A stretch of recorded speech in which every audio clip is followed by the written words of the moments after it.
important part and the most neglected part, I would say, of the khayal. The khayal itself is very sublime, very magnificent, majestic, very cerebral, introspective. And the Bandish is almost always commonplace, cliched, very ordinary topics, and a lot of these are repetitive. So you wonder why the two of them inhabit such different universes. So I have been puzzled by this for about 40 years, and as a good journalist, I sat down to do a story about it. And to understand this curious disconnect between the Bandish and the Khayal, I spoke to a lot of musicologists and musicians to understand their point of view on why these two worlds don't seem to connect, though they are so integrally interwoven. Some of the musicians I spoke with are Satish Deshpande, who's a musician as well as a musicologist, and singers like Arti, Ankalika Tikekar. And I had some fascinating insights from them about this poetic universe of the Khayal.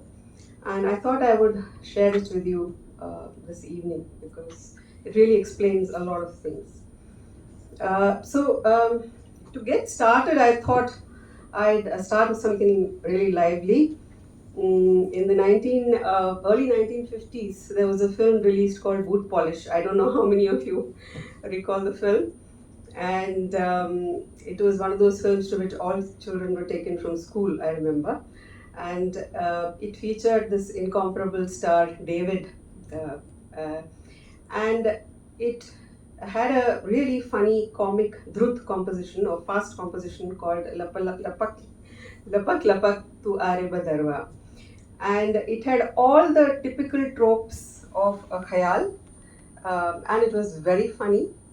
And all the cliches are there, and it's actually like a full, I would say, full drut khayal. It had ala, boltan, it had, it had tihais, it had the works. Only thing was that it was the khayal, I mean, the bandish itself was very, very funny. And you'll realize why when you watch it. So, pehla clip.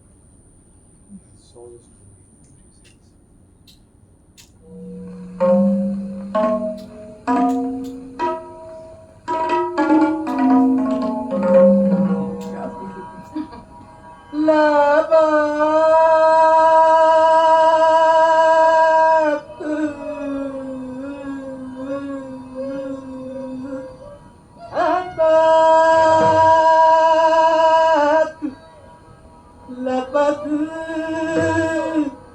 Japak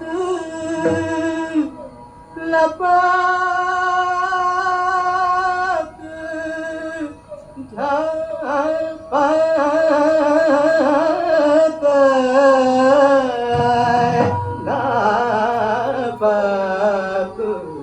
Japak la la la la la la la la Lapak Japak Lapak Japak tu are badarma Lapak Japak tu are badarma sir की खेती सूख रही है sir की खेती सूख रही है बरस बरस तू कार बदरवा लपक झपक तू आर बदरवा लपक झपक तू आर बदरवा बरस बरस तू कार बदरवा लपक झपक लपक झपक लपक झपक तू are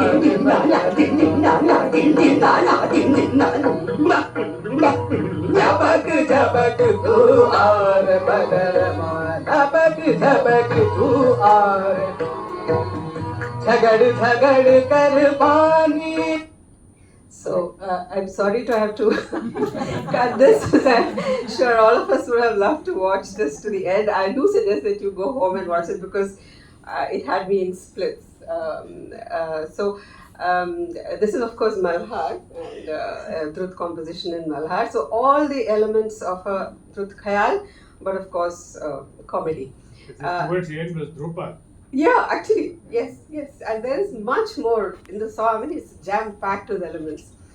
Um, so this is not an unusual situation in Hindi films. Those of you who watched films in the 50s and 60s will remember that the khayal was often used to create a comic situation. Some of it was offensive, I'll admit, but the bandish itself was quite often used to create a kind of a comic situation. All of you would, of course, know of Ek Chaturnar or uh, or Phul Gendwana Maro, which was also used with a lot of comic effect. And most of these songs were done between Mehmood and Manade. I think the acting was done by Mehmood, and Manade used to sing these songs. So Hindi films are not unfamiliar with the use of bandishes to create certain kind of funny situations. At this point, I think I'll kind of rewind a little bit. Vidya has very nicely set the background for what Bandish is, but just to sort of set the tone for the evening, I thought I would take you through a little bit of background about what a Bandish is. Um, yeah. So as Vidya also pointed out, um, the bandish is usually a four-line verse, and it's used to create certain oral experience, interweaving words, melody, and rhythm. It actually creates a sort of a route map for the khayal to progress, and uh, a lot of people have described it as a kind of a scaffolding for the music, and um, it's actually the purpose of the bandish or the words is to serve the raga. So in all other music forms that we know, like the ghazal or thumri or popular music, the bandish is actually the primary element, and the music or the melody only serves it. In this case, it's the other way around. The words actually serve the purpose of the raga and not the other way around.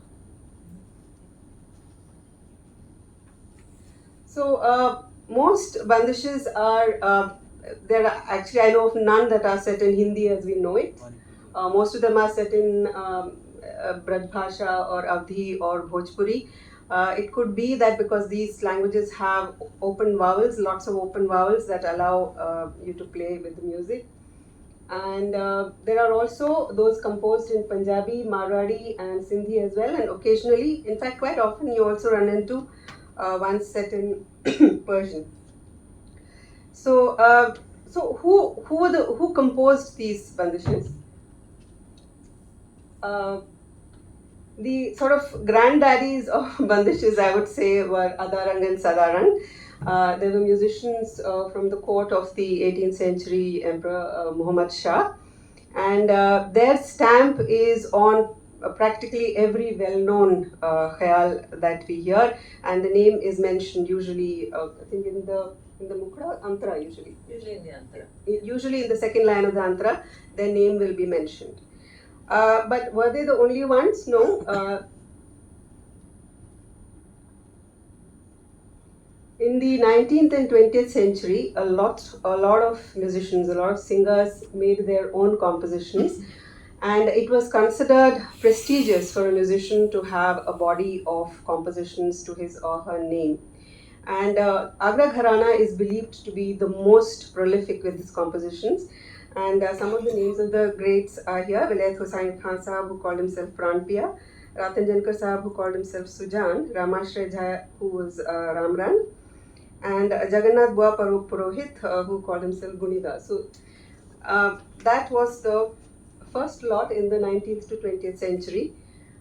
Then coming to our times, a lot of contemporary musicians, and it's very interesting. One of my friends here pointed out that most of them tend to be women, like Veena Sehasrabudhe, Ashwini Deshpande, Kishori ji. All of them composed a body of bandishes of their own. So the question is, what are the themes that our traditional bandishes picked up? What did they sing about? So usually these were very, like I said, they were repetitive, and there are certain words that will always spring up, and they're usually about romance, nature, seasons, in praise of God, and so forth. So words like Payal, Sas, Nanad, Pia, Fulva, Payal, Ratya, Jaya, Badra, Belma, these are all commonly used. As you saw, I mean, this is precisely what that the song with David showed. You know, there are certain fixed words which get repeated, and it's precisely that which they spun that comedy on. So I'm going to actually use to display a quote from a very good ethnomusicologist who's done considerable work on the body of Bandishes, and her name is Lalita Duperron. And it's a very wonderful quote, so I don't want to paraphrase it for you, so I'll just put it up on the screen. So, a text describing a girl's fine attire sits alongside a composition dedicated to Allah. A yogi with his magical power acquired through meditation and abstinence can be described in one text with deference and devotion, and in another composition with fear and intrigue. What might happen should he decide to unleash his hidden vigors? Advice may be given to young lovers sitting on a swing enjoying love's first early flusters. The seasons are described birds and other animals awaiting the arrival of the monsoon. I thought that's like a very beautiful description. And okay, so now I'm moving on to, so these topics that she refers to form the larger poetic universe, but there are some tropes which are repeated very often, as those of you who listen to Khayal Bandish probably know. They will be very, very familiar to all of you. Okay, so I start with the Sas, Nanad, and the Devrani. And Satyashil Deshpandeji, who is as much of a humorist as he is a great musician, said something very funny to me. He said that the Sas Bahu and the Sas Nanad and the Devrani are the Vishnu, Brahma, Vishnu, and Mahesh of the Khayal universe. Yeah. So very little sort of happens without their say so, and they are very disapproving a lot. And most compositions around them are, they'll include the word paella. So it's usually the Naika saying that, you know, let's not get too frisky because the one of these three, this meddlesome trio, will hear us and we will be rebuked in public. So this is a very, very common trope, and I don't know the number of compositions there are. I only picked 4 basically because of time. Otherwise, there are like an endless number of compositions along these lines. Now, I have also asked musicians why this is so. What is this fixation with this sort of domestic strife? And what many of them feel is that the world of the composers and musicians in the older times was very limited. It was them, their homes, their families, and of course their courts, and they didn't engage much with the outside world. So they wrote on what they were most familiar with. This is a theory, and I have no idea how true or false it is, and I hope Vidya can comment on this later as a musician herself. So I'm going to now play 2-3 bandishes. All of them are supremely sublime khayals. So there's no question about it. No matter what the composition, no matter what the words, no matter what they are saying, the music is at all times amazing. And what I'm playing are some of the classics, so they'll be all familiar to you. Okay, so I'll just display one of the most well-known compositions in Rag Todi. You probably have heard this. Okay. So as you can see, it's like, well, pretty basic. Not going to win any poetry competition. So basically, this is the storyline in many compositions. So I'm going to, this is of course, like I said, it's based on Todi, and it has been sung by the all-time greats of our music, Paluskar Saab, Amir Khan Sahab, and many others.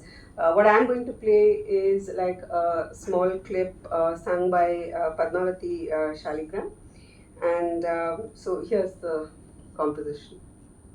So most of the compositions I'll be playing today are Drut, simply because they work faster and it'll be easier to get to the point. So, sorry.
Slide.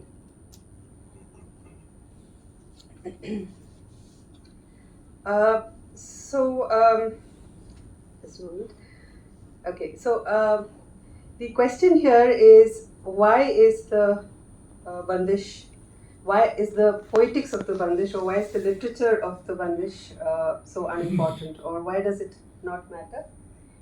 One of the first points that musicians made when I spoke with them is that the Bandish is only a passport to the Rag Pradesh. So basically, it's critical till you hit the Rag Pradesh, once you enter the Rag. And thereafter, you hold on to it, but it's not what guides you. So in some ways, that is the most important. So I again have a quote from Aarti Ankalikar, who put it very beautifully. What she said is that if there is too much of Sahitya, and too much of literature, and if that literature is complex, then it tends to distract attention from the swara. So the simpler, the more basic, the less complicated it is, the better it is. So this is what she said. So I have a quote here from her, and it's also a very evocative quote, and I think it's wonderfully explanatory. She's a very articulate vocalist, and she had a lot to say about this kind of seeming dichotomy between Khayal's ambitions and the Bandishes themselves. She said, imagine the sky, you imagine the raga as the sky and the bandish as windows that offer different flight paths into the sky. You can't linger too long at the window if you want to fly. To maintain the musical core of the khayal, the words must dissolve into swaras. So I think it's very clear what she's saying, that if you sit at the window for too long, perched at the window of the bandish for too long, you will never take flight. But at the same time, that perch is very precious because it allows you to take flight. So I thought that was a very pithy comment. So I'm going to play a lovely composition in Gaud Malhar by Kumar Gandhar. It's a clip from a long lecture demonstration he did on Gaud Malhar. Went on for hours, I think, and it's all there on YouTube, so do listen to it. And he's explaining Gaud Malhar to his audiences.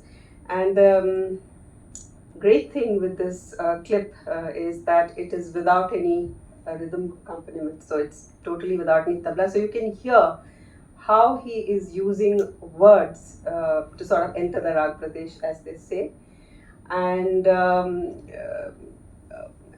it's a very well-known khayal. It's again written by Sadaran, and it says, Kahe ho hamso pritam aankhe phere dare. Okay, so why are you upset with me? So I'm going to play this, and it's really beautiful. It's a very beautiful composition, and I think he's done a very good job because he's explaining to his audiences. So there's a lot of clarity to it, which is why I picked it. Yeah.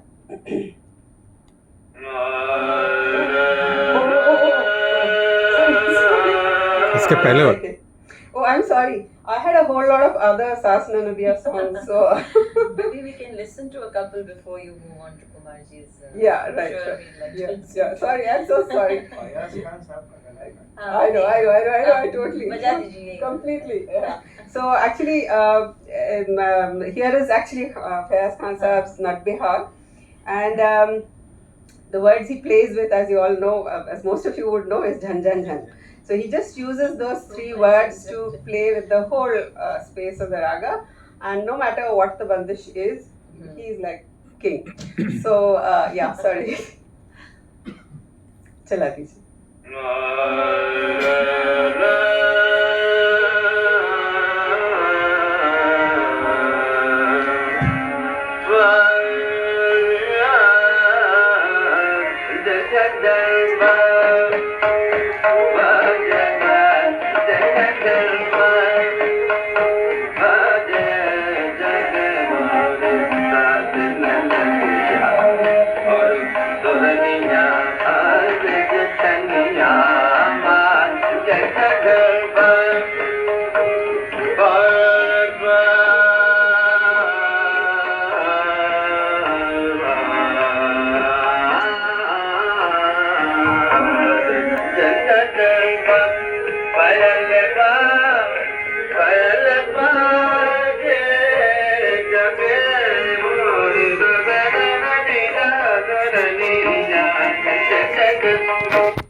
Okay, so this one features a fourth element, which is the Jetania.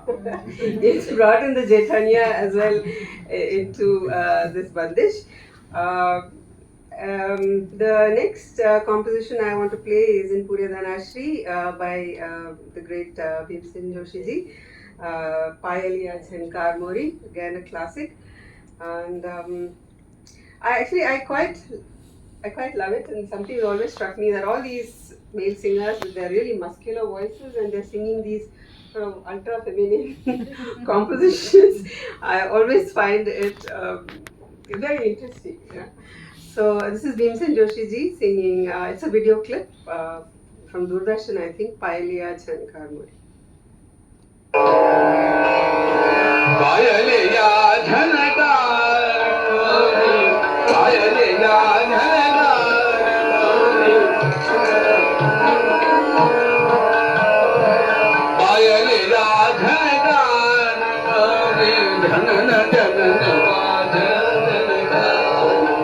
Payaliya Jhankar Mori,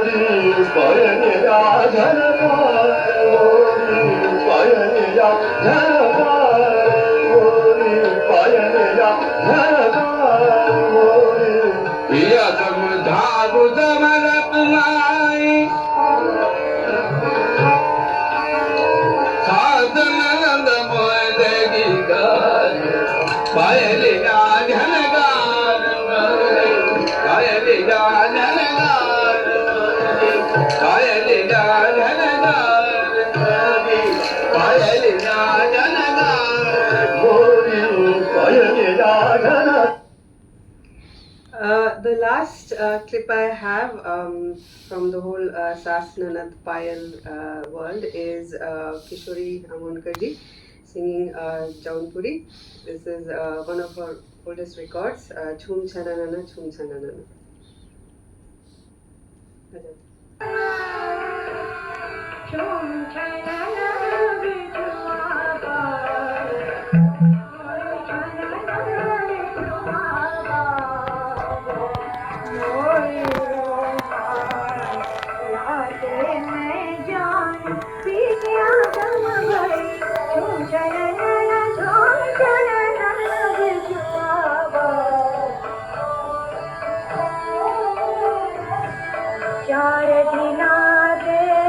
Agam bhai na, 4 dina de agam bhai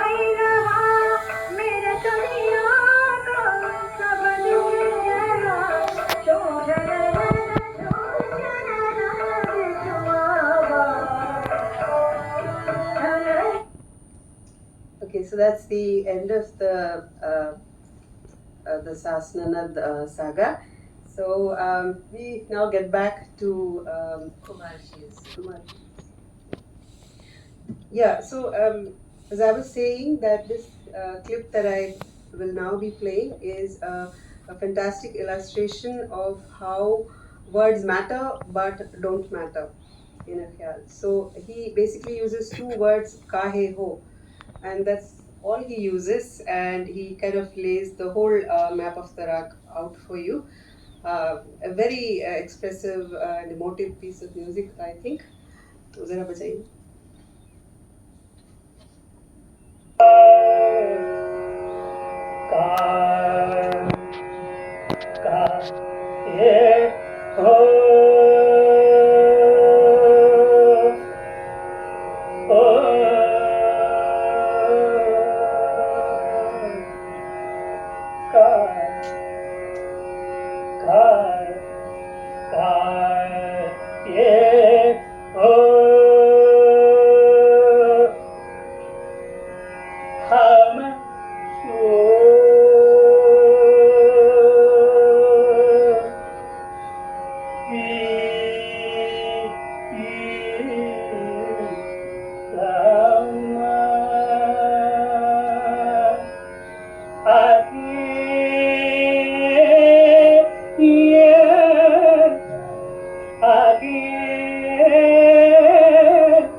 So, like I said, this is a recording which is really worth listening to. Can we listen to what he also said? You said he also discussed. Do you have anything of that?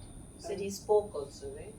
Oh yeah, he spoke at the absolute beginning. Okay. But actually, the entire length of that lectern, he speaks. He speaks and he sings. So, No, I was just wondering if you have something where he's also spoken.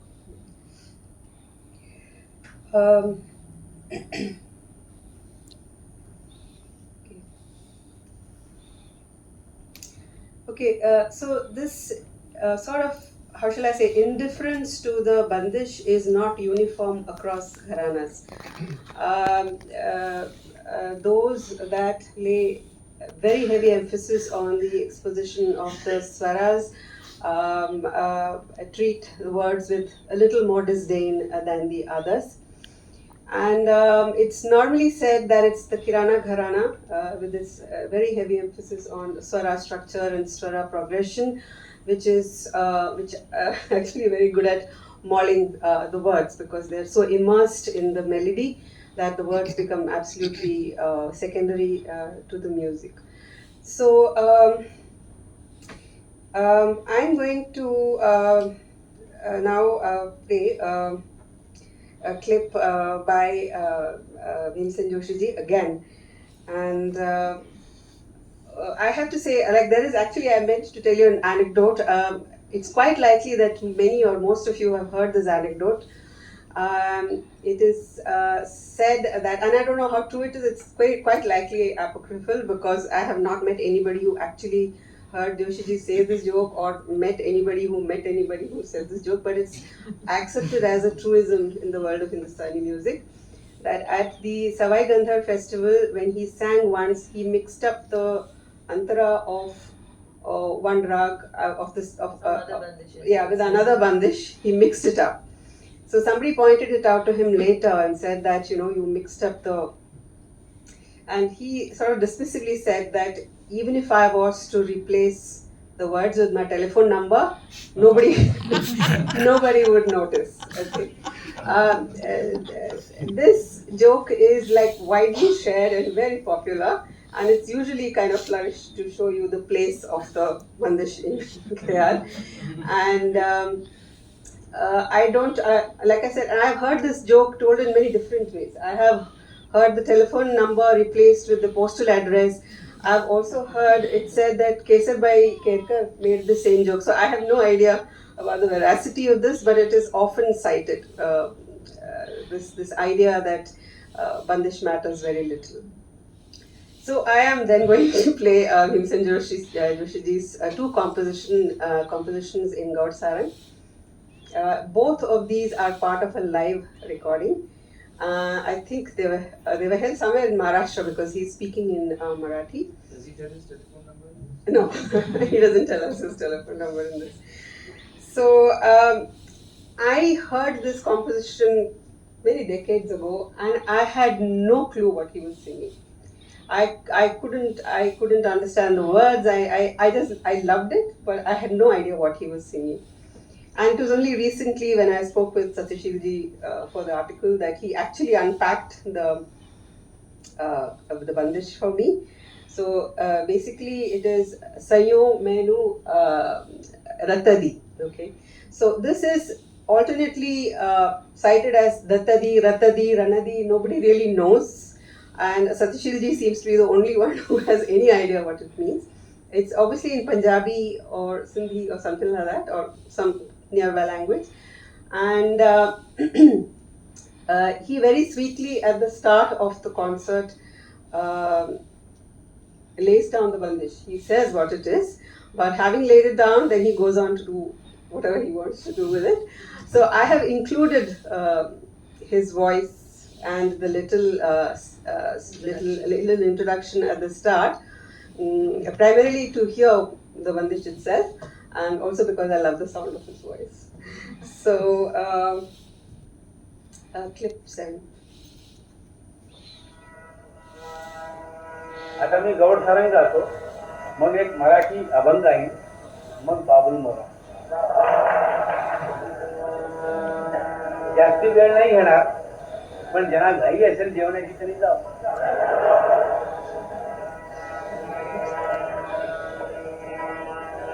आधी सांगितलं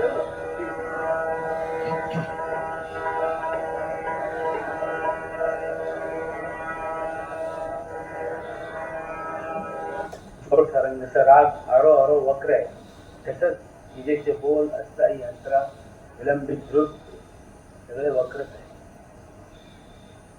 सय्यो मेन्नो दतडी दडी में जिमानी, त्याचा अर्थ असा आहे, सय्यो मेन्नो दतडी दडी में जिमानी, हातन मेंदी पाऊ मेंदी चूकी वे भयो वे कलाई.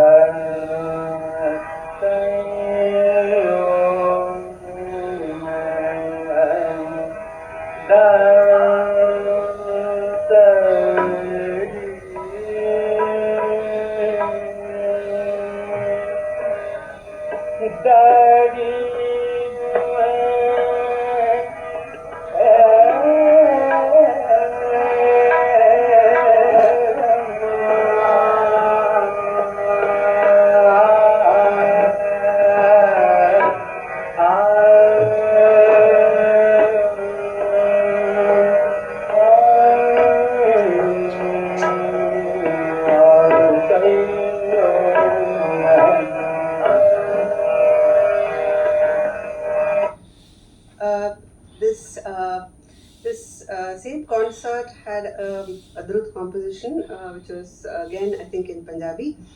It starts with Veya Nazar Nahi Ayundave, which I guess means that I don't see my lover, I can't see him. And the first line, of course, is clear enough, but anybody here who can guess what the second line is? No, in Veya Nazar Nahi Ayundave. I mean, like hats off to anybody who figures out what the next line is. So I'll play the Drut of this same concert.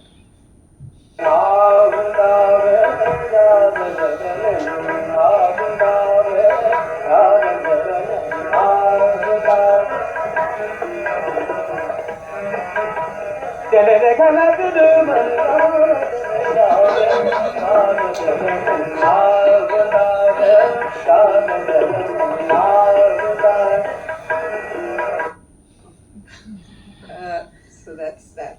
So anybody guess? नजर नहीं आई Huh?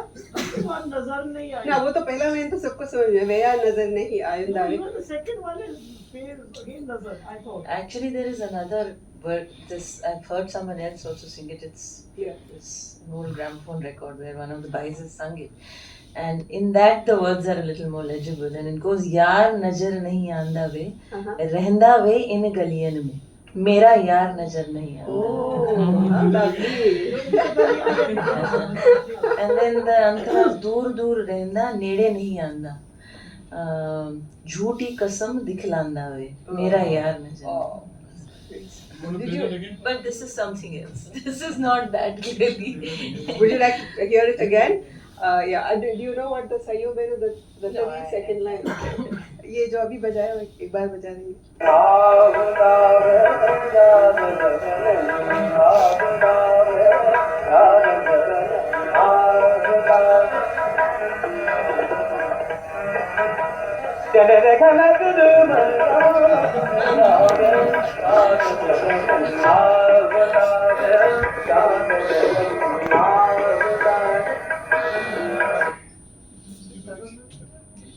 That's it.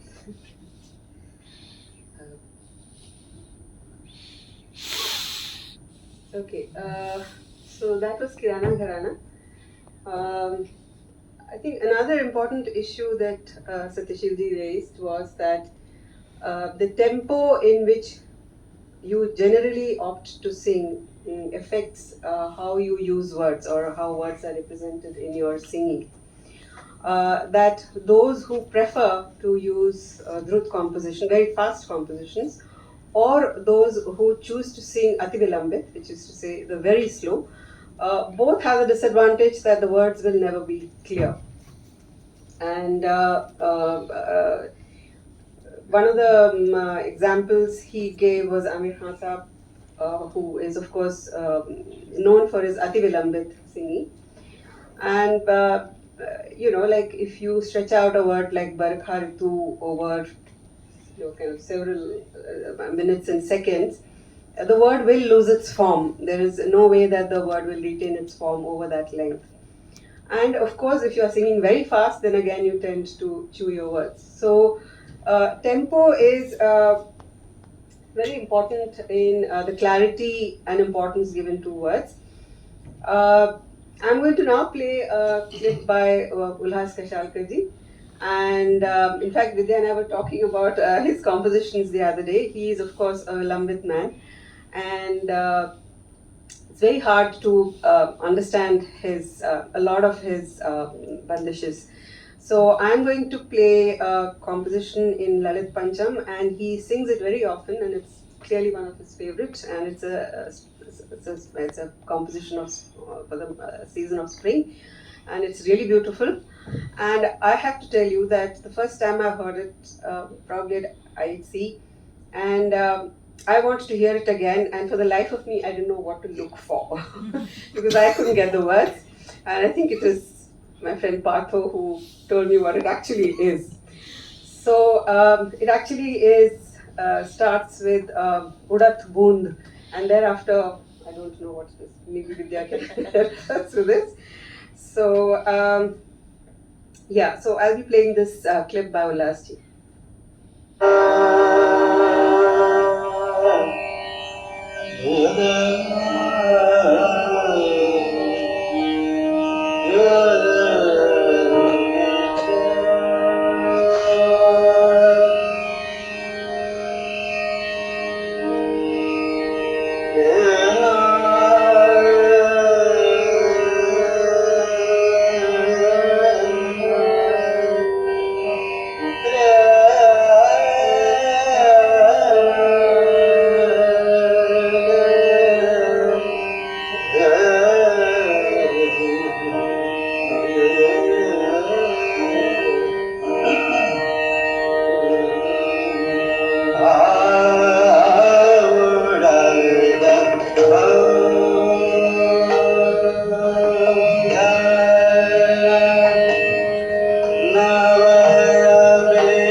one example, and I think we were discussing Meir. Hamir, yes, which is this composition Chameli Phuli Champa, where he usually ends with Chameli Phuli Cha, and then you don't know what's coming after that. So there is another fact. The other reason that's attributed to this strange relationship between the Khayal and the Bandish is the issue of semantics. There is absolutely no link between the mood of the raga and the bandish that is used. So, for example, you will have very, very grave ragas which are very serious, very sublime, very majestic, either pious or melancholy, kind of a very grand sweep. But the bandishes that will be used will be very, very, very small, very cliche, very commonplace bandishes. So some of the former examples, some of the examples I played earlier show this. Like Todi is considered to be one of the most majestic morning ragas, and Langar Kankariya as well. That's the kind of bandish we go with. So there's no match really between the one thing and the other. And Jaunpuri again, which we played, which is Chum Chananana by Kishori ji. Jaunpuri again is a extremely melancholy rag. Borderline grief-stricken kind of a rag. But Chum Chananana, of course, is like a very playful bandish. So there doesn't seem to be much of a link between the semantics of the bandish and the mood of the raga.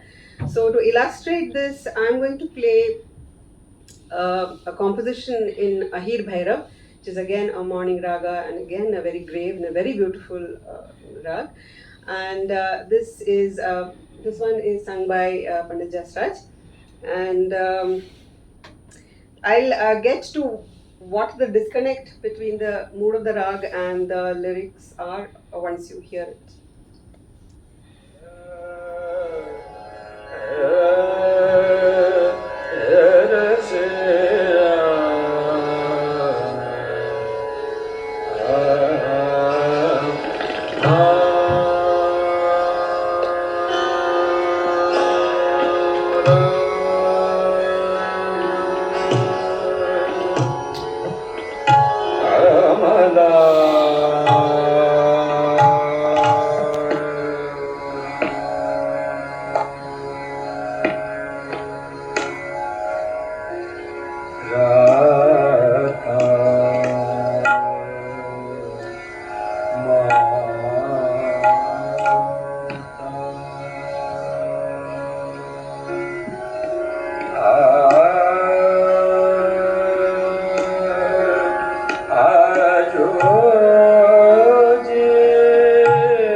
As you know, it's the mood and the sound of the rag is very grave and serious and very gambhir, yes.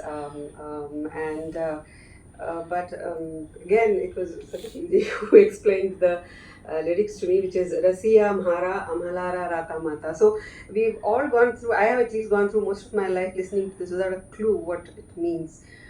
So according to him, what it means is, look, my lover is staggering home intoxicated this early dawn. So so it was a bit of a kind of a shock. It is a gambhir problem. He's staggering home at dawn, so thereof, so Yes. there's a connection. Yeah, that's all the connection there is. Yeah. So you could ask, why words then? I mean, why use words? Why not just have a free-flowing swara exposition? I think the answer to that lies in the fact that the Bandish creates, like I said, a scaffolding and edifice for the raga to move ahead. And also it creates a connect with the listener. I feel that you'd lose a lot of listeners if you were not to include any Bandish whatsoever. I believe that there is a debate, Partha was sharing this with me the other day, that high art, or rather art music as we know it, doesn't need words, that it is so evolved that is beyond words. And one of the examples he shared with me that's discussed a lot is the opera. The opera is like grand, very complex music, but the librettos, as we all know, are like pretty rubbish. You know, I'll kill you and you let me down and da da da. So nothing to write home about. So perhaps the same analogy applies here. I don't know. So now we come to a very important, a very critical question, and I think this is something that all of you will want to know, and I asked myself, is that if the bandishes we have are lacking in kind of newness, or if they are stuck in a kind of a single track and not moving out of this groove, why aren't new bandishes being composed? Why isn't there more fresh writing? Why isn't there more contemporary writing in bandishes? And I think the answer to that, again, I go back to Lilita Duperon, and she put it very well. And so it speaks of the strength of a bandish, that it is hard to write one. You need open vowels, and modern Hindi spoken on the streets of Delhi won't work. The Bandish has a language of its own. Its simplicity is its strength, and its nuances and broad strokes allow performers to show off their virtuosity. Satishilji said something very interesting to me. He said the words are not words in a khayal, they are actually like a plectrum. So you hit it hard, you hit it soft, but you use it for many other reasons except to convey what the word itself is saying. And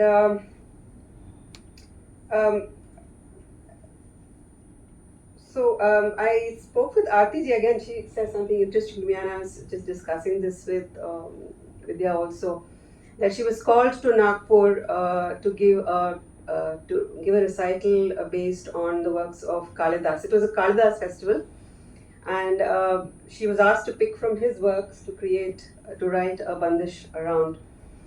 And she said it was probably the hardest thing she's done in her life, to use a literary work to spin a bandish.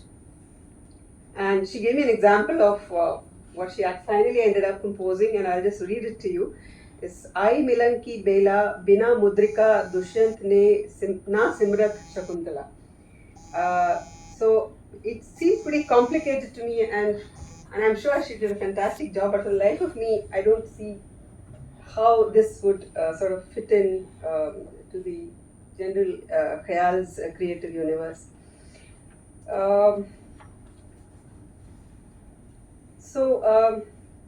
Yeah.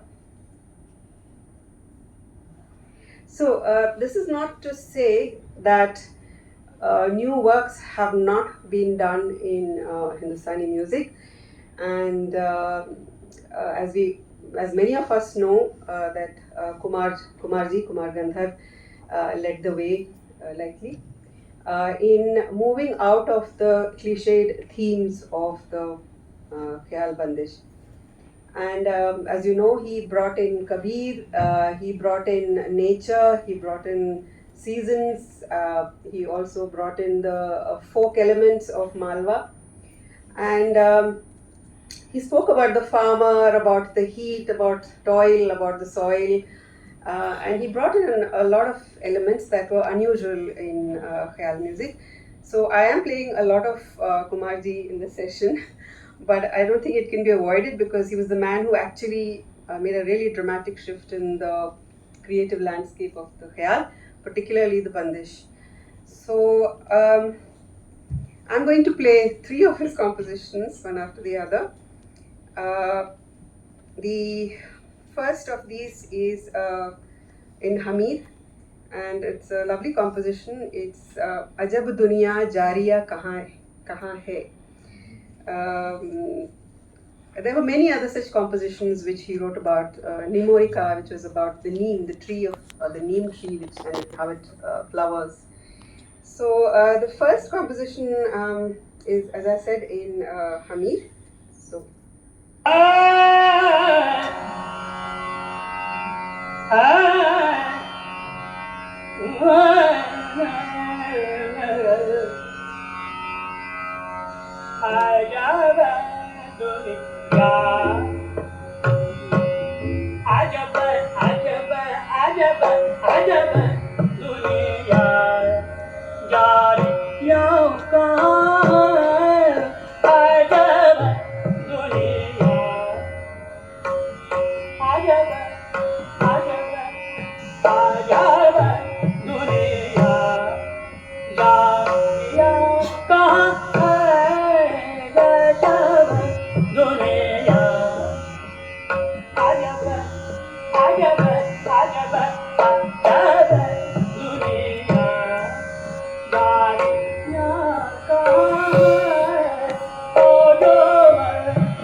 The second composition is in Yemen. It's again a very lovely composition, Kinare Kinare, and I'm not quite sure about the provenance of this. This particular composition is a Sufi. Well, they say it has a Sufiana ang to it. Yeah. So it's kind of Sufiana, it's a bit philosophical. I can't play the whole composition, but just to give a flavor of how beautifully he used the Bandish, I'm going to play a short clip from it. Kinare, kinare, kinare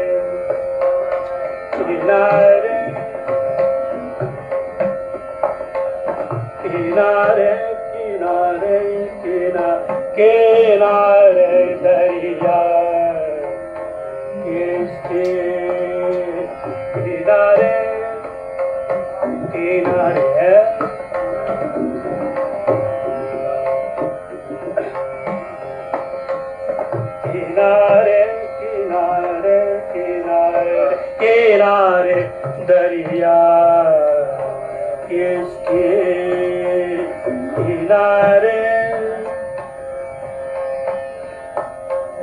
kinare. Kinare, kinare, kinare, kinare dariya, kiske kinare, kinare, kinare, kinare, kinare dariya,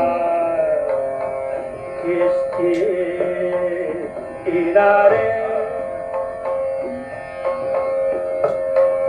kinare, kinare, kinare, kinare dariya, kiske kinare, kinare, kinare dariya. So there is a long stretch before he hits Kashti Bandhore. So it's a lovely composition. The third one I'm playing is in Gandhi Malhar, which is a rag he composed himself. And I'm playing the Drut composition here. I'll just read it out. It's of course dedicated to Gandhi.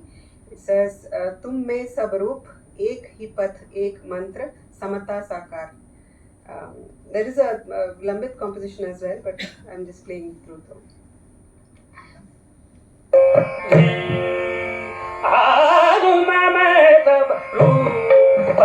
Mama,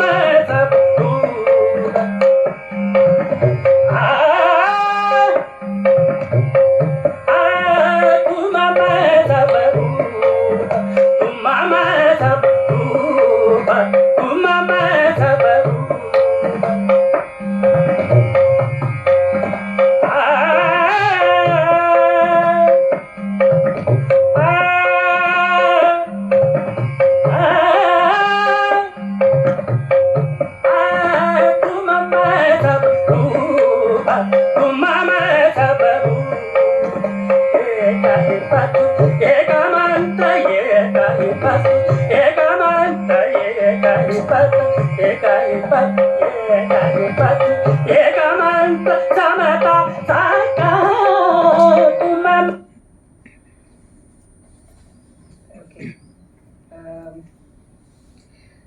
There are other musicians who have tried to step out this conventional box of compositions. One of them is Neela Bhagwat. She's a staunch feminist, and she has expressed some resentment about the fact that most compositions are very old-fashioned and, of course, as you probably notice, quite sexist. So she said that she wanted a body of compositions where the women were not like perpetually pining or drooping or like all the traditional tropes. So what she has done is she has used a lot of works by Kabir, again Gandhi. I mean, she has sung about Gandhi and so on and so forth. I couldn't unfortunately find a good clip of hers to play, but her work I think is interesting, though it's not widely known. I don't think it has become a part of the larger repertoire, though Kumarji's works, some of them have now become part of the traditional repertoire, but very few other works which are unconventional, I don't see much of it. It could be two things. It could also be that this is what audiences want to hear. That when you sit down and you are going to listen to Yaman, you want Eri Ali, or that you want Sahila Ray when Hoop comes. So it's quite likely that it works both ways. There are actually I'm very happy to have Anand here in the audience. I don't know if Anand is actually a publisher at Navayana. It's an anti-caste publishing line, and he puts out some fantastic books. Anand also happens to be a practitioner of music and a student of Vasituddin Dagar Sahib. And he's trying to use a body of poetry, and we have very rich poetry, history of great poetry, and he's trying to see if he can incorporate that into his work. It's actually it's a private pursuit, but he claims that he's promised to sing very soon for us using unconventional poetry from across India, including Tamil. So that's something to look forward to. So I think it'd be interesting to see how this kind of evolves over the years, whether new work actually will be given place or not, or whether we'll be quite happy with this poetic universe or not. So I'm sort of heading to the end of the session, and I wanted to end the session with the literary lyrics there. I was referring to the R.P. Ankalikar's experiment with Kalidas. So I wanted to end this session with a couple of Sufi compositions. One, of course, we have just played Kinare Kinare, and I wanted to play an absolute favorite of mine by Amir Khan Sahib. It's a very scratchy, very bad recording, I have to say, and it's from a private mehfil, and I don't know, I just simply chanced on it because it's not openly, it's not largely available, but it's really beautiful. So I'm going to sort of wind the session up with that. And before I say bye, I also want to say thank you to. I want to say a big thanks to Vidya because she stepped in at the last moment and agreed to sit here next to me for comfort. So I'm going to play Amir Khan Sahib's composition in Gaud Malhar. This is the second Gaud Malhar in this evening. It's credited to a Sufi saint called Mia Mauj, who I believe belonged to the Agra Gharana. And it's really beautiful, so I would like to just read it to you. So it combines both tradition as well as some newish elements, sort of like a ghazal almost, I would say. It's also been sung by Satyajit ji. So it's Kisko aisi baat kahe, करे मौज पिया संग जो अपने, उस पर करम परवरदिगार, मैं भी हो मीना भी हो, मौसमे बरसात हो, उसका क्या कहना जिसका दिल बरसात हो. I really love this composition and it's very unusual. So I'd like to end this presentation with. And of course, this is standard Hindi. मेरा मौत एक बुजुर्ग थे, उनका ख्याल है, जो मियां अक्सर के धर्म गुरु, जो तामिल खान के साथ थे, अक्सर उनके रिसीव थे, मियां मौत, उनका ख्याल है.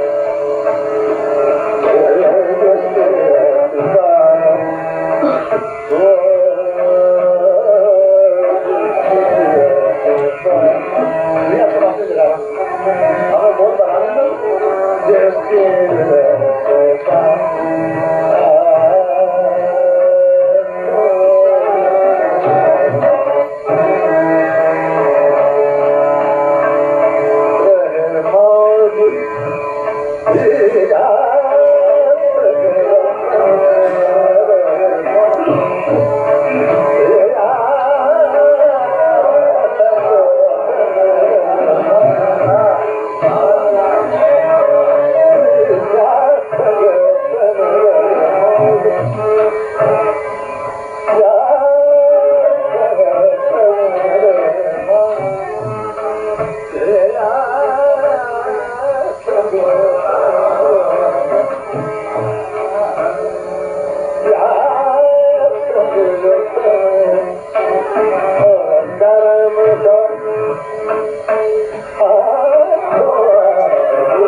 Thank you, Malini. Thank you so much for